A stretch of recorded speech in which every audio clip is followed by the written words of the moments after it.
Salut les filles, j'espère que vous allez bien en cette période de confinement, que vous et vos proches vous portez bien, que vous avez la santé et que vraiment vous n'êtes pas touchés ni de près ni de loin par ce virus.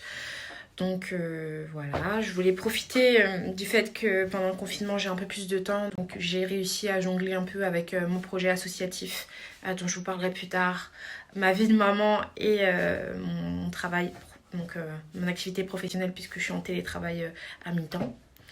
Et je voulais donc vous reparler de l'objet même de cette chaîne parce qu'à la base elle a été créée pour ça, c'était de vous parler des essais bébés. Donc là, moi, ce que je voulais faire, c'était vous parler de nos essais bébés 2. Parce qu'il faut savoir que mon fils va avoir 9 mois à la fin de ce mois-ci. Et je trouvais ça intéressant de parler de l'après aussi, enfin, une fois qu'on a eu notre premier enfant après 2 ans d'attente, comment on envisage l'après. Donc j'en avais pas encore parlé et je trouve que c'est important de donner notre point de vue pour ceux et celles que ça peut intéresser. Donc voilà, nous, notre position par rapport à cela, avant d'avoir notre premier enfant, c'était de tout de suite enchaîner les bébés. C'est-à-dire que de pas du tout se protéger entre le moment où on a notre premier enfant et le postpartum en fait, de pas laisser d'essai, mis à part la remise en forme personnelle, etc. Donc ça, c'était notre point de vue. Et franchement, allez, il y a encore 9 mois, genre juste sur le lit d'accouchement, j'aurais pu vous dire encore la même chose. Mais il y a le meilleur contraceptif naturel, c'est un bébé.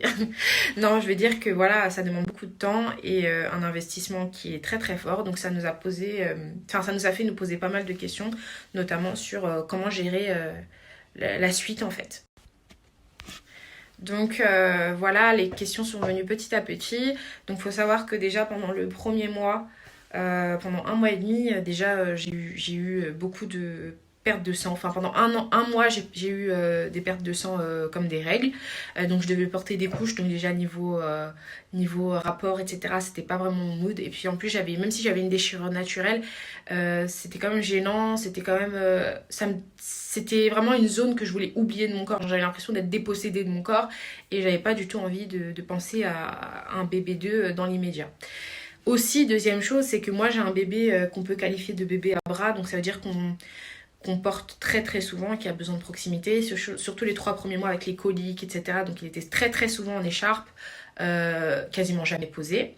Et ensuite, quand il a commencé à savoir se mettre sur le ventre, s'asseoir, etc., on l'a beaucoup plus posé dans ses moments d'éveil, mais les moments où il dort, c'est souvent dans nos bras. Donc ça, déjà, à bien des égards, ça pouvait être un frein naturel. Mais on va dire qu'après le premier mois et demi, on a recommencé à avoir des rapports, mais vraiment très très irréguliers. Donc on ne vous parle plus du tout de rapports du type lorsqu'on était en essai bébé 1, puisque là, il n'y avait aucun autre bébé.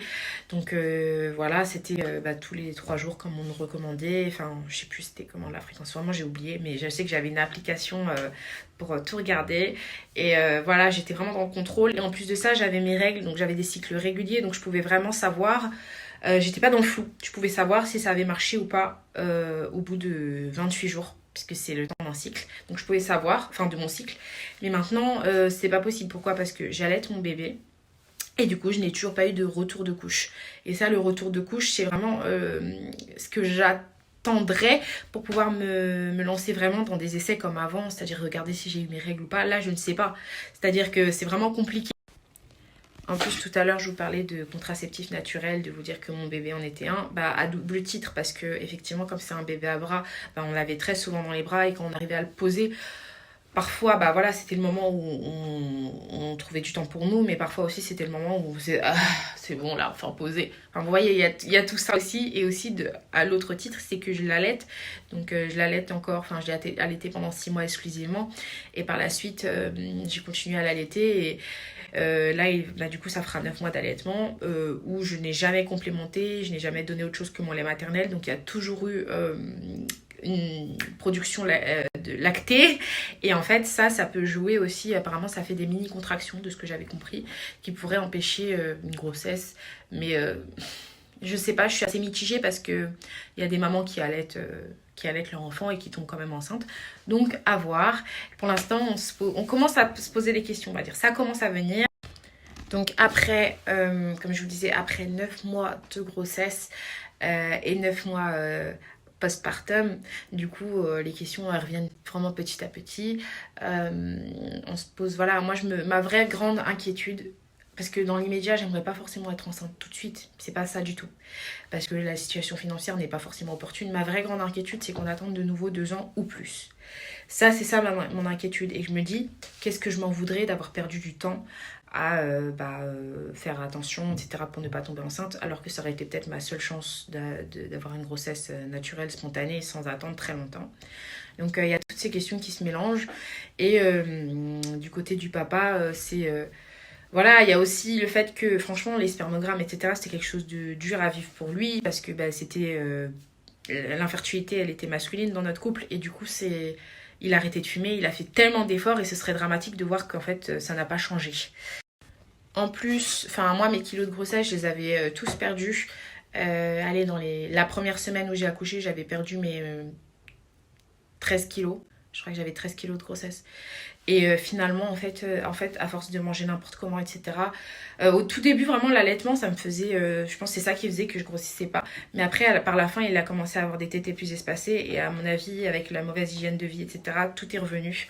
Et donc là, mon objectif principal, c'est déjà de reperdre 6 kilos de grossesse. Et aussi de perdre au moins 10 kilos avant d'avoir une autre grossesse. Mais voilà, ou sinon, si je suis dans l'attente, dans les essais, de au moins perdre le maximum, parce que... Là, j'ai eu assez de chance, entre guillemets, parce que j'ai pris 13 kilos et que techniquement, si j'avais mangé mieux, je les aurais vite perdus. Mais rien ne m'empêche d'avoir une autre grossesse où je prendrais 20 kilos et kilo par kilo. Au bout d'un moment, ça deviendrait une cause vraiment d'infertilité presque avérée. Voilà quoi, parce que là, je serais vraiment dans un stade très important de surpoids. Et je vous en ai peut-être jamais parlé, mais moi, j'ai toujours rêvé d'avoir genre beaucoup d'enfants, une famille nombreuse, 5 enfants, avec voilà, des frères et sœurs proches, qui soient rapprochés, etc. Et vraiment, ça, c'est vraiment mon goal in life. Mais avec l'infertilité, enfin, ce qu'on a pu rencontrer comme problématique, je me pose vraiment la question de, voilà, est-ce que c'est opportun? Est-ce que j'y arriverai? Qu'en sera-t-il de mon avenir professionnel aussi? Parce que on veut plus du tout de mode de garde de crèche, parce qu'on a eu vraiment des gros soucis avec la micro-crèche où notre fils était. Pourtant, il est resté 4 mois, mais vraiment ni fait ni à faire. Et un jour, je vous ferai sûrement une vidéo quand je serai prête. Mais voilà, donc là, on voudrait viser plutôt une assistante maternelle ou une nounou à domicile. Mais ça coûte de l'argent. Et soit ça, soit moi ou papa, on reste à la maison. Et ça coûte aussi beaucoup d'argent. Donc voilà, on se pose vraiment des questions sur si on en a 2. Parce que 1, c'est déjà beaucoup. Donc 2... Et quand je dis 1, c'est déjà beaucoup, je parle en termes d'impact financier aussi dans un foyer. Autant moi je voulais 5 enfants, mais tu peux pas faire 5 enfants si tu peux pas assumer derrière. Et voilà, même si ça prendrait, je sais pas, 10 ans ou 15 ans parce que je peux, bah en fait je me dirais j'aimerais bien qu'ils aient suffisamment pour être épanouis et heureux quoi. Parce que voilà, moi mon fils, pour l'instant aujourd'hui tel que je vous parle, parce que c'est le seul qui est là, c'est ma priorité et je fais tout pour qu'il ait tout ce qu'il veut en fait. Donc qu'il puisse s'amuser, qu'on puisse, enfin quand il sera plus en âge de bouger, etc., qu'on puisse aller dans des parcs, qu'on puisse faire plein de choses en fait. J'aimerais qu'il profite beaucoup. Et la question que je me pose, c'est si j'arrive à les avoir ces enfants, parce que c'est pas gagné, c'est pas en claquant des doigts, est-ce que je vais pas devoir limiter et frustrer un peu plus mes enfants? Et ça, j'aimerais pas. Donc voilà, bon bref, pour parler déjà du bébé 2, pour vous parler un peu plus textuellement, du coup, on se protège pas. Comme on ne se protège pas et que je n'ai aucune visibilité sur mon cycle, ça peut venir dans 1 mois, comme ça peut venir dans 6 mois, je ne sais pas. Franchement, je ne sais pas. Et pour l'instant, depuis que j'ai accouché, j'ai fait 2 tests parce que j'avais vraiment des douleurs abdominales, des douleurs de ventre et tout.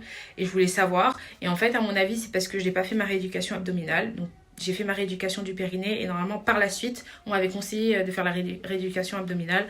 Mais là, même avec le confinement, etc., donc mes rendez-vous ont été annulés. Donc, de toute façon, j'en parlerai après le confinement. Mais voilà, j'ai beaucoup de crampes abdominales. C'est vraiment douloureux au point que voilà, dans la nuit, je me tordais de douleur et je pleurais, etc.